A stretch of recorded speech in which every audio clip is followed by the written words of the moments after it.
Hello, আসসালামু আলাইকুম। আমি এখন আসছি এটিএম এভিয়ারিতে। আজকে একটা চমৎকার এবং দরকারি জিনিস, অনেকেই জানেন, যারা জানেন না তাদের জন্য একটা খুবই শিক্ষণীয় একটা ভিডিও। আমরা অনেকেই দেখেছি যে যেই পাখিগুলো বেশি পানি খায়, সেই পাখিগুলো বাচ্চাদেরকেও বেশি পানি খাওয়ার কারণে পোপস পায়খানা নরম হয়, এর জন্য পায়ে ফুসগুলো লেগে যায়। কীভাবে এটাকে রিমুভ করতে হয় সেটাই আজকে দেখাবে আমাদের ATM Zahid. ATM Zahid ATM Zahid আমাদের দেখাবে যে কীভাবে পরিষ্কার করতে হয়, কারণ আমরা হচ্ছে ভয় পাই যে ব্যথা পাইবো কিনা।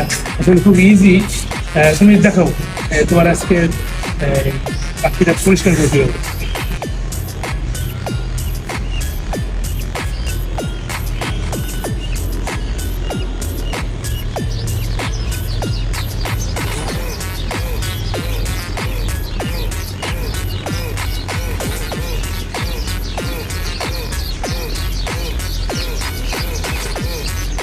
এবং আপনাদেরকে একটু বলি যে হয়তো অনেক সময় ভয় পাবেন, যদি ভয় বেশি লেগে যায় তাহলে আপনি একটু ভিজাই নেবেন। ভিজাই নিলে তাহলে আপনার ওই অভিজ্ঞ না হলেও অনেকটা নরম দেখে আর্ধেক করতেছে, আপনি ভিজাই নেবেন। ভিজাই নিলেই ওটা নরম হয়ে যায়। এবং এই জিনিসটা যেই পাখিগুলা এই ধরনের দেখবেন পুপ, দেখবেন যে এই পানি তারা বেশি পানি খায় এই বাপ মা, তাই আবার জোর করে খায়। ওইটা পরিষ্কার করার পরেই এরকম একটা আপনি দিয়ে দিবেন।